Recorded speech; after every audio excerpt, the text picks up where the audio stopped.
گئے ایک تو انہوں نے کہا کہ قرضہ دیا ہوا ہے ابھی واپس ملنے کی جلد امید بھی نہیں ہے، پتہ نہیں کب ملے گا، زکوٰۃ ہوگی کہ نہیں ہوگی۔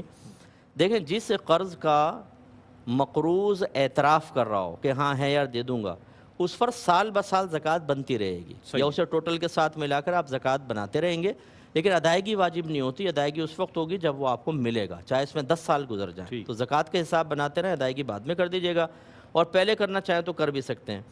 اور اگر آپ کو یقین ہے، جیسے باہر عمومی طور پر ایسا ہوتا ہے کہ آپ قرضہ دیں تو ٹیکس بچانے کے لیے بعض اوقات ہم پوری اپنی منی شو نہیں کرتے، وہ اگر آپ بطور قرض دے دیں تو سامنے والا لکھت پڑھت تو ویسے ہی نہیں کر سکتے آپ، اور آپ زبردستی مانگ نہیں سکتے، وہ کہے گا میں نہیں دیتا ہوں، تو آپ رپورٹ بھی نہیں کرا سکتے کیونکہ وہ آپ نے ٹیکس بچانے کے لیے پہلے ایسے رکھا ہوا ہے۔ تو اگر ایسی صورتحال ہے کہ آپ یہ سمجھتے ہیں کہ سامنے والا بعد میں انکار کر دے گا، مالی نقصان ہوگا، تو منع کرنے میں شرعاً کوئی حرج نہیں ہے۔ حرج نہیں۔ پیار محبت سے اس طرح کر لیں کہ دل آزاری بھی نہ ہو، اور منع کر سکتے ہیں، اس میں شرعی گرفت نہیں ہے۔ اچھا، تیسرا سوال بڑا ٹیکنیکل تھا مفتی صاحب، یہ کہ یہ کہہ رہے ہیں کہ ٹرانسپلانٹیشن جو ہوتی ہے کڈنی کی یا دیگر اعضاء کی، اس کے لیے ہم ڈونیشن یکجا کرتے ہیں، تو یہ ڈونیشن کا یکجا کرنا کیسا ہے؟ اس کے کیا جا سکتا ہے؟ اس میں کوئی قباحت تو نہیں شرعی؟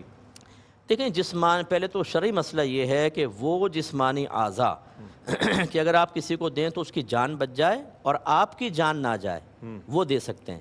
مثلا خون دینا، یا بعض اوقات 2 کڈنیز ہوتی ہیں، ڈاکٹر کہتے ہیں آپ ایک دے دیں، آپ بھی اس سے رہیں گے اور وہ بھی بچ جائے گی اس کی جان، تو وہ دینا جائز۔ جب دینا جائز تو اس کے لیے فنڈنگ کرنا بھی جائز ہے۔ اچھا اچھا، لیکن اگر ایسا نہیں ہے، آنکھوں کی ڈونیشن ہے، شریعت اس کو منع کرے گی۔